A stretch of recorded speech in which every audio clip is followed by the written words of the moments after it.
빌립보라는 도시는 알렉산더의 아버지, 여러분 알렉산더 아시죠? 알렉산더의 아버지가 이곳에서 금을 발견하게 됩니다. 빌립보스 2세가 이 지역에서 금을 발견하고 나서 이 지역, 이 도시 이름을 내 이름을 따서 빌립보스라고 하겠다. 그래서 빌립보라는 이름으로 생기게 됩니다. 자, 이곳에 빌립보 교회가 생기게 되는데, 빌립보 교회가 생긴 것은 사도행전 16장에서 시작되어집니다. 바울은 1차 전도 여행을 마치고요, 2차 전도 여행이 이제 16장에서 시작되어집니다. 하면서 나는 아시아 지역으로 복음을 전해야 되겠다. 터키, 저 인도 이쪽으로 복음을 전할 마음을 가지고 있었습니다. 그런데 기도하는데 자꾸 성령께서 막으시는 거예요. 오른쪽이 아니다, 좌회전하라. 그래서 드로아에서 배를 타고 유럽으로 건너가게 되죠. 유럽으로 건너가서 첫 번째 도시가 어디였습니까? 빌립보였습니다. 그곳에서 강가로 예배드리러 나갔다가 자주장사 루디아를 만나게 되죠. 또 점치는 귀신 들린 여인을 만나게 됩니다. 빌립보 관수들을 만나게 됩니다. 그래서 그들이 개척 멤버가 되어서 세워진 교회가 바로 빌립보 교회죠. 그래서 빌립보 교회는 그냥 세워진 교회가 아니에요. 성령의 인도하심에 따라 또 성령께서 세워주신 교회인 줄로 믿습니다. 아멘. 자, 바울이요, 이 빌립보 교회에 왜 편지를 보냈느냐? 4가지 이유가 있습니다. 자, 빌립보스는요, 바울이 로마 감옥에서 쓴 편지를 옥중서신이라고 그러죠. 자, 몇 건의 편지를 썼습니까? 옥중서신 4건을 썼습니다. 애골 빌빌. 감옥에 있으니까 옥중에서 애가 골골대고 빌빌댄다 라고 해서 애골 빌빌 4건을 쓰게 되었습니다. 이 4건 가운데 가장 나중에 쓰여진 책이 바로 빌립보서고, 또 4권 가운데 가장 성격이 다른 책도 빌립보서입니다. 자, 3권은 두기고가 에베소로 가지고 가고요, 그 밑에 있는 골로새로 가지고 갑니다. 그런데 빌립보는 아예 다른 지역으로 가지고 가게 되죠. 이 빌립보서는 빌립보에 사는 모든 교인들, 성도들이 함께 읽어보도록 쓰여진 책이었습니다. 그리고 빌립보서의 전달자는 에바브로 디도입니다. 자, 이 빌립보서를 왜 기록하게 됐는가? 바울이요, 빌립보 교회로부터 받은 선물에 대해서 감사하기 위해서 이 편지를 쓰게 되죠. 자, 이 교회는요, 바울의 전도 사역에 도움을 주고자 지속적으로 경제적으로 후원을 했던 교회였습니다. 바울의 물질적인 후원자였는데 그 중심에 자주장사 루디아가 있었습니다.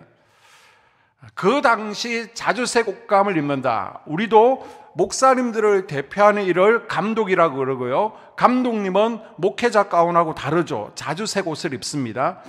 아마 헌법재판관들도 제가 얼핏 보니까 자주색을 입는 것처럼 보았는데요, 이 자주색은 예전부터 왕족의 옷이라는 개념을 가지고 있죠. 그래서 그 당시에 굉장히 값비싼 옷감입니다. 이것을 만드는 이가 루디아였고요, 이 빌립보 교회 루디아는 굉장히 상당한 부자였던 것으로 추측할 수 있습니다. 그래서 로마 감옥에 있는 동안 빌립보 교인들이요, 이 에바브로 디도를 통해서 바울에게 선교원금을, 옥바라지를 위해서 선교원을 계속해서 갖다 주게 됩니다. 영치금이라고도 할 수 있겠죠. 자, 빌립보 교회가 어디서 시작되었다고요? 감옥 간수들에 의해서 시작되었잖아요. 그러니까 감옥에 있으면 뭐가 필요하다는 것을 제일 잘 알고 있습니까? 간수 출신이니까 영치금이 필요합니다 라고 해서 영치금을 모아서 로마로 보내게 되는 것이죠. 두 번째 이유는요, 에바브로 디도의 소식을 전달하기 위해서입니다. 에바브로 디도가 바울의 선교원금을 가지고 오게 됩니다. 그리고 로마 감옥에 있는 바울을 좀 돌보기 위해서 왔는데 너무 배를 많이 타서 그런 것인지 바울을 돌보기 위해서 섬기러 왔다가 오히려 병이 나버립니다. 죽을 병에 걸렸습니다. 그래서 오히려 옥중에서 바울이 간호를 하게 되죠. 그래서 빌립보 교회 교인들은요, 아니 갔으면 와야지 올 시간이 됐는데도, 기간이 지났는데도 에바브로디도가 돌아오지 않습니다. 그래서 혹시 뭐 배가 자초되었는지 무슨 일이 있는지 너무 걱정되잖아요. 그래서 편지를 통해서 에바브로디도가 너희들이 보낸 성경금을 잘 가지고 왔다. 그런데 지금 너무 아파가지고 돌아가지 못하니까 회복되어지면 바로 돌려보낸다. 그렇게 편지를 쓴 것입니다. 세 번째 이유는요, 에바브로디도가 왔습니다. 그런데 이 빌립보 교회 내에 이단들이 있다는 겁니다. 이 이단들이 누구냐? 바로 유대주의자들인데, 우리가 율법주의자로 배웠죠.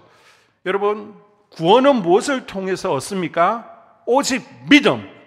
믿음만으로 구원을 얻는 줄로 믿습니다. 아멘. 아멘 하셔야 됩니다. 아멘. 그런데 여기다가 플러스 알파, 천주교 같은 경우는 선행이 들어가잖아요.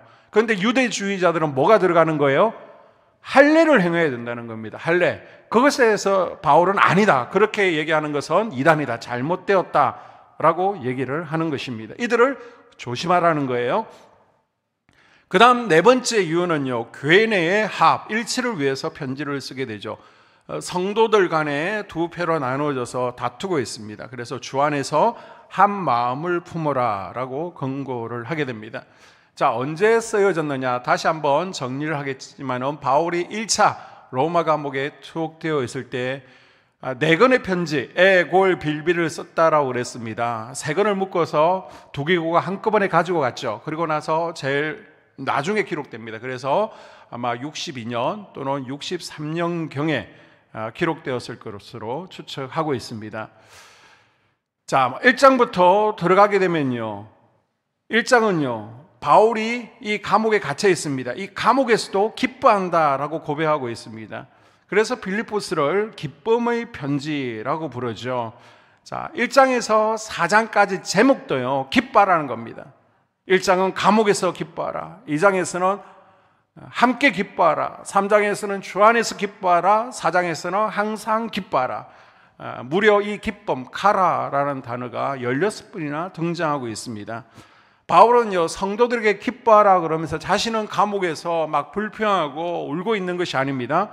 자기도 감옥에서 기뻐하고 있다라고 간증하고 있죠. 자, 3절에서 5절 읽습니다.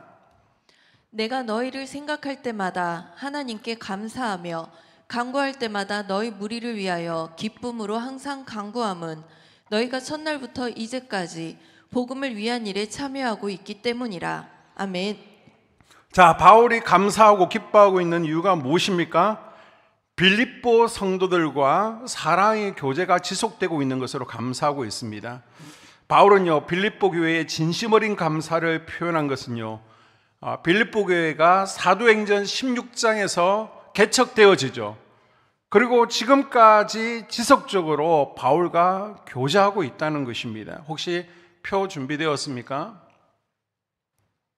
자, 바울이 1차 전도 여행을 했습니다. 그리고 2차 전도 여행 때 이 빌립보 교회가 개척되었습니다. 2차 전도 여행이 3년 정도의 시간이 지났죠. 그리고 3차 전도 여행이 4년 걸렸습니다. 그리고 나서 가이사라, 예루살렘에서 2년 옥에 갇히게 됩니다. 그리고 나서 로마 감옥에서 한 5년 정도 시간을 보내게 되는데요. 자, 이 가운데 이 빌립보스가 기록되어집니다. 그러니까 한 10년 정도 지금 빌립보 교인들과 뜨거운 사랑의 교제를 나누고 있습니다. 이것에 대해서 감사하고 있죠. 그래서 바울은요, 자신이 빌립보 성도들을 진심으로 사랑하고 있다. 이것을 하나님께서 아신다. 하나님께서 내 마음의 증인 되신다 라고 말하고 있습니다. 아멘. 제가 여러분을 한 분 한 분을 얼마나 사랑하고 있는지 하나님께서 아시는 줄로 믿습니다. 아멘. 자, 1장 8절에 보게 되면요, 내가 예수 그리스도의 심장으로 너희 무리를 얼마나 사모하는지 하나님이 내 증인이시니라. 아멘. 아멘. 바울이요, 예수 그리스도의 심장으로 사랑하고 있다라고 표현하고 있죠. 아멘. 자, 두 번째, 바울이 옥에 갇힘으로 복음이 더욱 전파된 것에 대해서 감사하고 기뻐하고 있습니다. 12절 볼까요? 형제들아, 내가 당한 일이 도리어 복음 전파의 진전이 된 줄을 너희가 알기를 원하노라. 아멘. 아멘. 내가 지금 이 로마 감옥에 갇혀 있다고 복음을 전하는 것이 선교 사역에 이것이 마이너스가 되거나 오히려 부정적인 요소가 되는 것이 아니라는 것입니다. 오히려 내가 로마에 와서 이 감옥으로 사람들이 신방으로 올 수 있으니까 면회 오는 이들에게 얼마든지 복음을 전할 수 있고, 너희도 우리 바울 사도가 갇혀 있으니까 우리가 더 열심히 복음을 전해야 되지 않겠느냐, 오히려 복음 전파가 이전보다 더 활성화되었다라므로 말함으로써 빌립보 교인들의 염려를 들어주고 있습니다. 세 번째는요, 에바브로디도가 건강을 회복해서 기쁘다는 것입니다. 자, 2장 27절 이하. 그가 병들어 죽게 되었으나 하나님이 그를 긍휼히 여기셨고, 그뿐 아니라 또 나를 긍휼히 여기사 내 근심 위에 근심을 면하게 하셨느니라. 그러므로 내가 더욱 급히 그를 보낸 것은 너희로 그를 다시 보고 기뻐하게 하며 내 근심도 덜려 함이니라. 아멘. 제가 읽자고 하는 말씀들은 중요한 말씀입니다. 꼭 형광펜으로 줄을 그어두시기를 부탁을 드립니다. 자, 네 번째, 빌립보 교회가 하나님과 이웃을 생각하고 있는 것이 기쁘다는 것입니다. 1장 6절.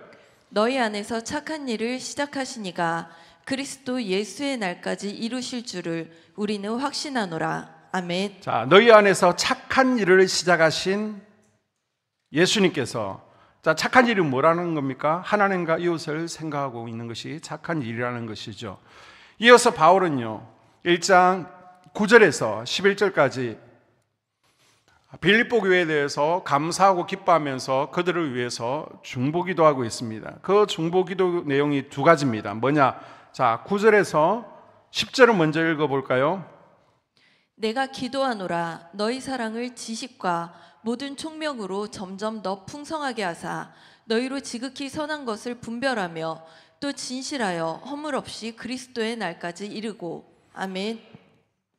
빌립보 교인들이 지금까지 보여준 헌신적인 사랑에 대해서 여기서 이제 거치는 것이 아니라 사랑 플러스 어디까지? 지식과 총명이 더해지고요, 또 세상 끝날까지 이제는 선과 악을 분별할 수 있는 영적 분별력이 생기고, 또 더 진실해서 나무랄 데 없는 성숙한 신앙이 될 수 있도록 하나님 저 빌립보 교인들을 축복해 주세요라고 중보하고 있습니다. 자, 두 번째 중보 기도는 무엇입니까? 11절 볼까요? 예수 그리스도로 말미암아 의의 열매가 가득하여 하나님의 영광과 찬송이 되기를 원하노라. 아멘.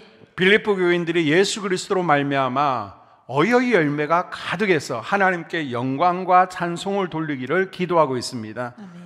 바울은요, 예수 그리스도의 심정으로 빌립보 교회를 생각하면서 그들이 하나님께 영광과 찬송되기를 바랐습니다.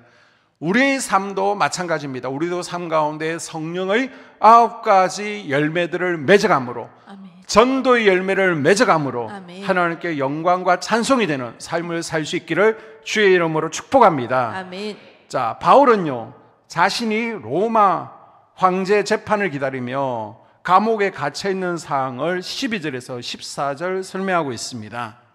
형제들아, 내가 당한 일이 도리어 복음 전파의 진전이 된 줄을 너희가 알기를 원하노라.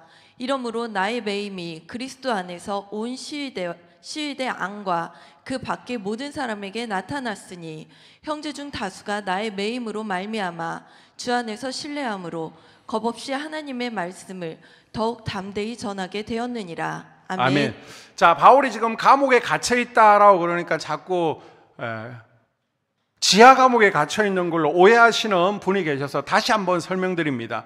바울이 여러 번 감옥에 갇히고요, 돌에 맞고요, 배도 또 난파되어지고 죽을 위기를 많이 넘겼는데, 바울이 감옥에 갇힌 것 대표적으로 큰 것들 몇 가지만 말씀드리면요, 자, 사도행전 16장에 보게 되면 바울과 실라가 빌립보 감옥에 갇히죠.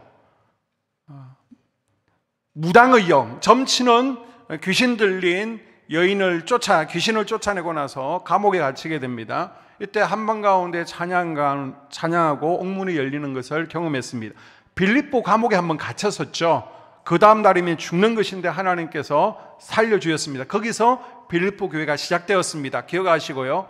두 번째는 바울이 3차 전도 여행을 마치고 나서 예루살렘으로 돌아오게 됩니다. 그리고 나서 예루살렘에서 체포되어지죠. 그리고 가이사라 해변가에 있는 감옥에, 지금도 감옥에 되면 그 터가 남아 있습니다. 그 감옥에서 2년 동안 감옥에 있으면서 또 유대의 왕에게, 베스도 총독에게 재판을 받게 되죠. 그 기간이 2년입니다.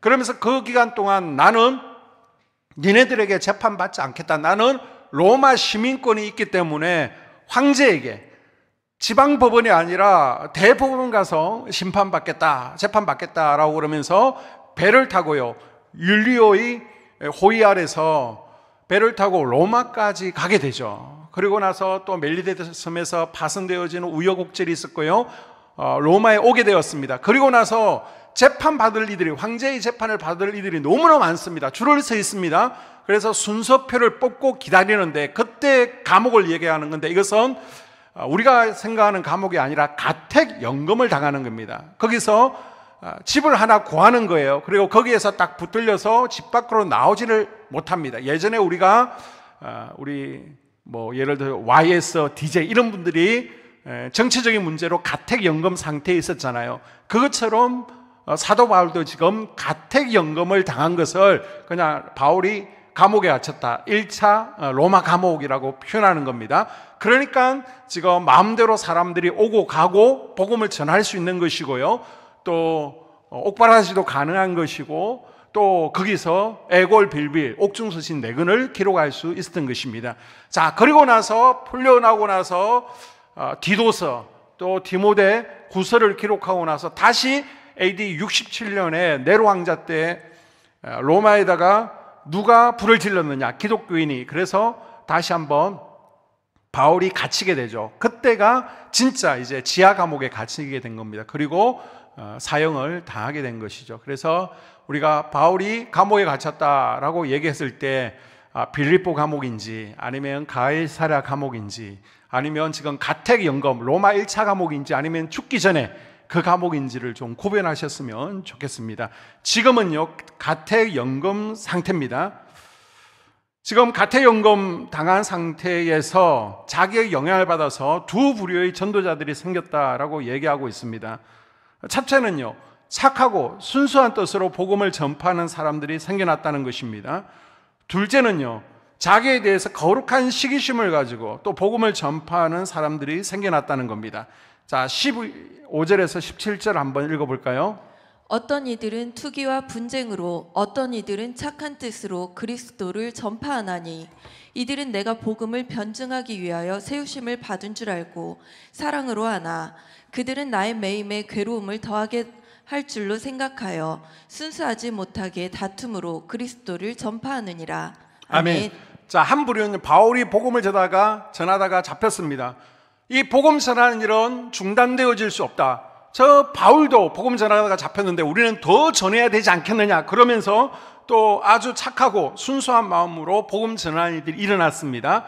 또 한쪽에서는 저 얼마 되지 않는 초짜 바울도 복음 전하는데 그리스도의 제자된 우리들이, 예수 그리스도가 활동했던 것들을 본 우리들도 복음을 전해야 되지 않겠느냐, 그러면서 또 거룩한 시기심 아니면 질투에 의해서 또 복음을 전하는 이들도 생겨났다는 겁니다. 예를 들게 되면 아파트가 지금 생깁니다.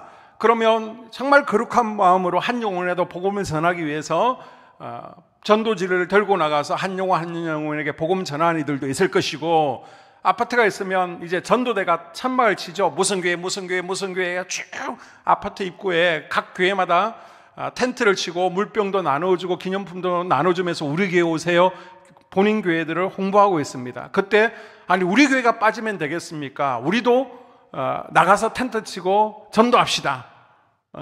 그런 케이스도 있다는 것입니다. 그래서 바울은요, 어떤 방법으로든지 복음은 전파되고 있으니 기쁘다라고 말하고 있는 것입니다. 자, 18절 볼까요? 그러면 무엇이냐, 거칠애로 하나 참으로 하나 무슨 방도로 하든지 전파되는 것은 그리스도니, 이로써 나는 기뻐하고 또한 기뻐하리라. 아멘. 자, 우리에게는 두 가지 사명이 있다라고 했습니다. 하나는 이사가의 사명입니다. 주의 성전을 섬기는 봉사의 사명이 있고요. 또 하나는 스불론의 사명이 있습니다. 이것은 주님 오시는 날까지 우리가 복음을 전해야 될 사명이 있는 것입니다. 아멘. 복음을 전하는 데 힘쓰는 우리가 될 수 있기를 바랍니다. 아멘. 자, 바울은요, 빌립보 성도들에게 나는 이런 삶을 살기를 원한다, 자신의 생사관, 신앙관을 밝히고 있습니다. 자, 그것이 세 가지인데요. 첫 번째는 아무 일에든지 부끄럽지 않는 삶을 살고 싶다라고 말하고 있습니다. 자, 19절 이하 볼까요? 이것이 너희의 강구와 예수 그리스도의 성령의 도우심으로 나를 구원에 이르게 할 줄 아는 고로 나의 간절한 기대와 소망을 따라 아무 일에든지 부끄러워하지 아니하고 지금도 전과 같이 온전히 담대하여 살든지 죽든지 내 몸에서 그리스도가 존귀하게 되게 하려 하나니 이는 내게 사는 것이 그리스도니 죽는 것도 유익함이라. 아멘. 자, 20절에 바울이 말하죠. 나의 간절한 기대와 소망을 따라 나는 아무 일에든지 부끄럽지 않기를 원한다. 아멘. 바울은요, 어떤 경우에도 부끄러운 삶을 살지 않기를 간절히 원했습니다. 아멘. 우리 믿는 그리스도인들도요, 아무렇게나 살면 안 됩니다. 하나님 앞에 부끄러움이 없어야 되고요, 아멘. 말씀에 비추어도 부끄러움이 없어야 됩니다. 아멘. 믿지 않는 사람들 보기에도 부끄러움이 없어야 됩니다. 아멘. 최근에 각 종교 선호도가 발표되었습니다. 종교 가운데 가장 불신자들이 우리 한국에서 가장 선호하는 종교가 어딜까요? 맞춰보세요. 천주교, 다 알고 계시네요. 1위가 천주교였습니다. 2위가 어딜까요? 불교입니다. 불교. 3위가 어딜까요? 개신교 같죠? 아닙니다. 원불교입니다. 원불교. 그 다음이 바로 우리 개신교입니다. 요즘 우리 개신교를 배척하고 손가락질을 하는 이들을 보십시오.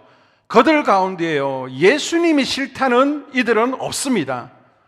목사가요, 정치하고 선동하는 것을 싫어하고요, 교인들이 하는 짓을 보고 싫다는 것입니다. 그래서 우리의 믿음이요, 믿지 않는 세상 사람들이 볼 때에도 존경받는 믿음, 그리스도인들이 되어야 될 줄로 믿습니다. 아멘. 우리 기독교는 윤리적인 종교는 아니죠. 그러나 믿는 사람들은요, 믿지 않는 사람들보다는 더 도덕적이고요, 더 예의를 지켜야 되고요, 최소한 상식 이상의 행동은 해야 됩니다. 아멘. 우리는 어떤 경우에도 예수 그리스도에게 영광을 돌리는 삶을 살아야 되지, 우리 예수님을 욕먹이는 그런 삶을 살아서는 안 되는 것입니다. 아멘.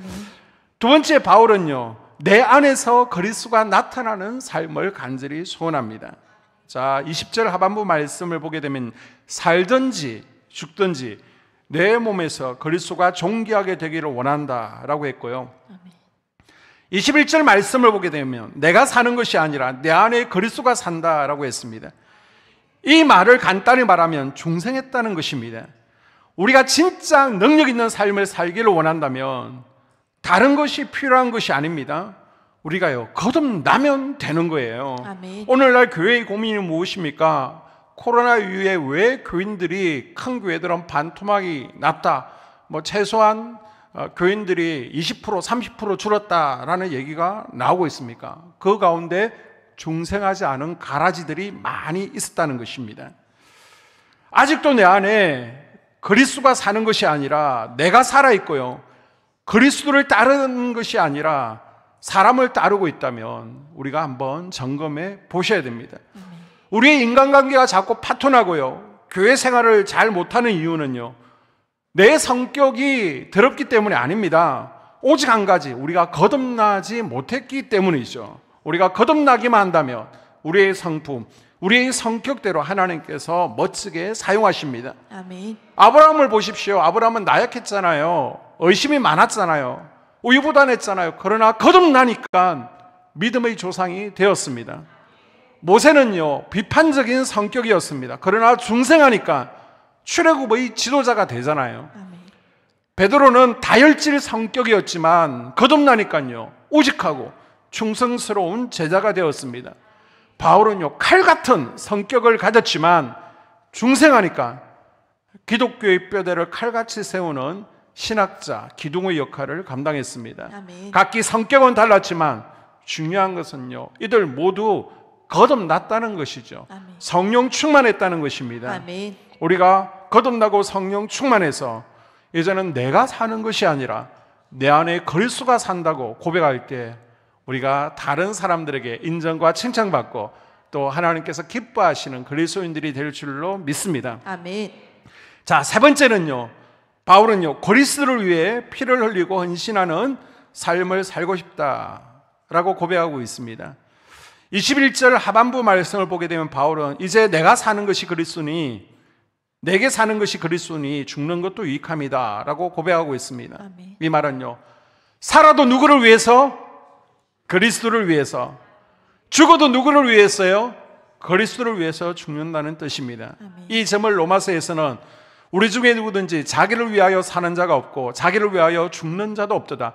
우리가 살아도 주를 위해서 살고 죽어도 주를 위해서 죽나니 그러므로 살아 죽으나 우리가 주의 것이로다 아멘. 라고 고백하죠. 우리 중에는요, 살아도 주를 위하여 죽어도 주를 위하여 그분들만 있다는 것입니다. 이분들이 곧 그리스도인들인 줄로 믿습니다. 아멘. 우리가요, 사랑하면 헌신하게 되어 있습니다. 그래서 연애하시는 분들 사랑하니까 여자친구를 위해서 헌신하잖아요. 자녀들을 사랑하니까 자녀들을 위해서 다 내어주면서 헌신하지 않습니까? 마찬가지로 주님을 사랑하면 헌신할 줄 알아야 됩니다. 아멘. 그래서 헌신이라는 것은 뭐예요? 우리의 시간과 우리의 물질과 우리의 몸을 바치는 것입니다. 우리 성도님들 보십시오. 내가 쓰기도 바쁜데 내가 신고 싶은 신발도 제대로 신지 않고 옷도 하나 사입지 않고 오로지 주님 앞에 드리기 위해서 얼마나 애쓰고 수고하는 분들이 있습니까? 이것이 진짜 주님을 뜨겁게 사랑하고 헌신하는 그리스도인의 모습이라는 것입니다. 아멘. 바빠서 도저히 시간 나지 않는데도요, 주님 앞에 시간 들이잖아요. 힘들어서 피곤해서 도저히 주님 앞에 나올 수 없는데도 주님 앞에 나와서 예배하고 봉사하고 있잖아요. 우리 주변에 감리교 수천 명이 낮에 모이는 교회에 있습니다. 낮에는 수천 명이 모여요, 주일날은. 그런데 수요일 저녁 예배가 사라졌습니다. 왜 사라졌냐 그러니까 수요일 낮에는 어르신들 이제 눈도 어둡고 걷기가 힘드니까 수요일 낮에는 어르신들이 나온대요. 그래서 젊은이들을 위해서 수요일 저녁 예배가 있는데 인원이 20명이 모이지 않는다는 겁니다. 20명이. 주일 낮에는 수천 명이 모이는데, 그래서 결국은 없앴다는 겁니다. 왜 수요일 저녁을 없앴는지 여쭤보니까 모이지를 않아서 없앴다는 겁니다. 그런데 여러분 보십시오. 지금 여러분 가운데 퇴근하고 나서 또 저녁에 얼마나 많이 밀립니까? 이 길이에요. 강남길. 아이고, 얼마나 차가 많은지. 굉장히 도마동에서 교회까지 오는데 힘든데도요, 퇴근하시고 식사도 못하고요, 예배드려 오는 여러분 얼마나 귀한 분들입니까? 하나님께서 한 분 한 분을 기억하고 아멘. 축복하실 줄로 믿습니다. 아멘. 바울이 소원했던 아무에게든지 부끄럽지 않는 삶, 항상 내 안에 그리스도가 나타나는 삶, 아멘. 그리스도를 위해 피를 흘리고 헌신하는 삶이 또 내 삶이 될 수 있기를 주님의 이름으로 축복합니다. 아멘. 자, 2장으로 넘어갑니다. 2장은요, 교회 생활에 대해서 권면하고 있습니다. 빌립보 교회는 루디아를 중심으로 세워진 여성적인 교회였죠. 그래서 하나님과의 관계, 사도 목회자와의 수직적인 관계는 참 잘하고 있었습니다. 하나님 잘 섬기고 목회자 잘 섬겼잖아요. 그런데 수평적인 관계에서는 빌립보 교회도요, 문제가 있었습니다.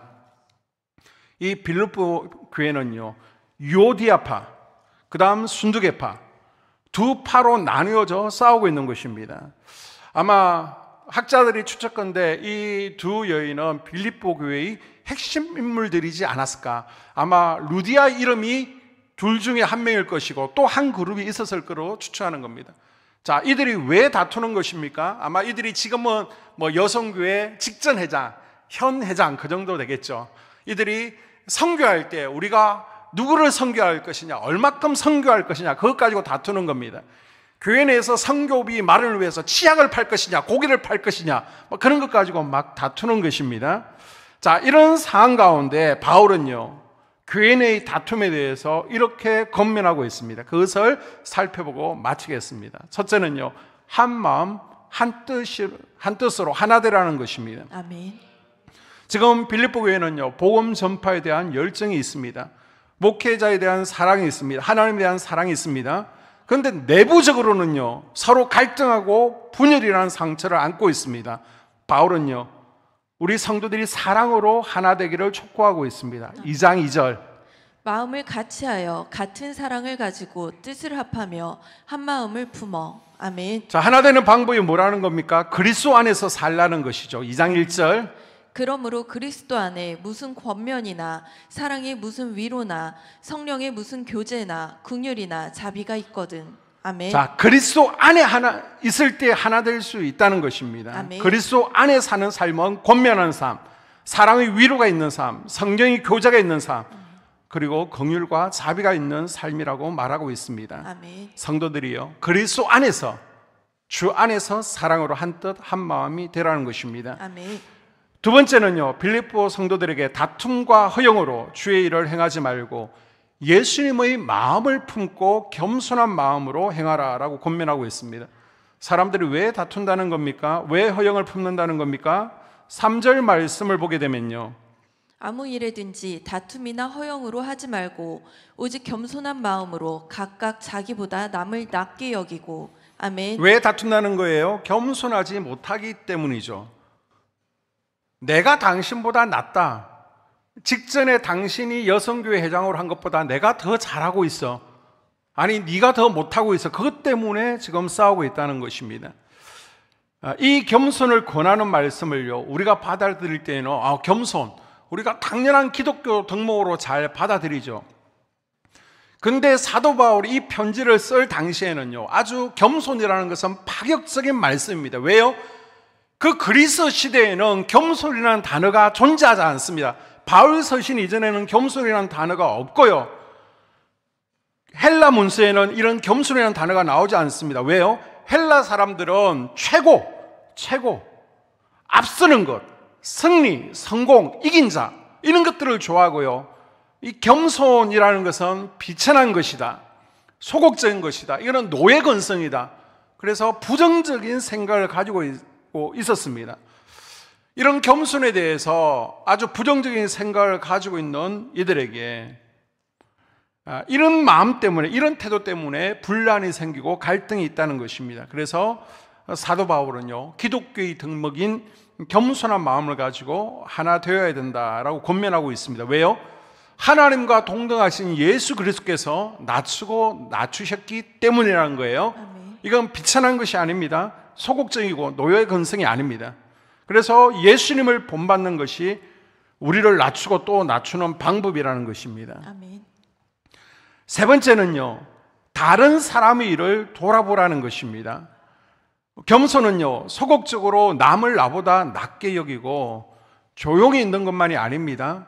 정말로 우리가 해야 할 일이 있습니다. 그것은 적극적으로 남을 돌아보라는 것이죠. 아멘. 그래서 겸손의 정근은 자기보다 남을 낮게 여기고 다른 이들의 일을 돌보며 기뻐하라는 것입니다. 물론 믿는 사람이라고 자신은 전혀 돌아보지 않고 자기 것은 못하면서 다른 사람들을 위해 살라는 것은 아닙니다. 그건 무책임한 모습이죠. 그래서 4절에 보게 되면 자기 일을 돌아볼 뿐더러 자기 일은 확실히 100% 잘하는 것입니다. 그리고 남도 돌아보는 것입니다. 어떤 분들은 얘기하죠. 아니, 내가 살기도 지금 바쁜 세상에 남까지 어떻게 신경을 씁니까? 내 앞가림이나 잘 해야죠. 그러면 하나님께서도 또 그렇게 말하는 일을 신경 써주지 않으실 것입니다. 자, 그러면 어떻게 살라는 것입니까? 최선을 다해서 내 할 일을 해야죠. 그러나 남도 생각하고 또 공동체 전체도 생각하라는 것입니다. 아멘. 항상 한 마음을 품고 아멘. 겸손한 마음으로 속도원들과 다른 성도들을 돌아보는 아멘. 삶을 살아갈 수 있기를 바랍니다. 아멘. 마지막으로 그리스도의 마음을 품으라는 것이죠. 아멘. 빌립보 교회는요, 장점이 많은 교회였습니다. 근데 단 한 가지 아쉬운 점이 뭐예요? 서로 다투고요, 분열하고 있다는 것입니다. 이에 대해서 사도 바울은 편지를 통해서 요디아와 순두계에게 복음을 위해서 서로 협력해야 된다, 그러면서 하나 되는 방법으로 2장 3절 이하를 제시하고 있습니다. 아무 일에든지 다툼이나 허영으로 하지 말고 오직 겸손한 마음으로 각각 자기보다 남을 낮게 여기고 각각 자기 일을 돌볼 뿐더러 또한 각각 다른 사람들의 일을 돌보아 나의 기쁨을 충만하게 하라. 너희 안에 이 마음을 품으라. 곧 그리스도 예수의 마음이니. 아멘. 따라할까요? 예수의 마음을 품으라. 예수의 마음을 품으라. 야, 니네들 왜 그렇게 싸우는 거야? 예수 마음을 품으라는 것입니다.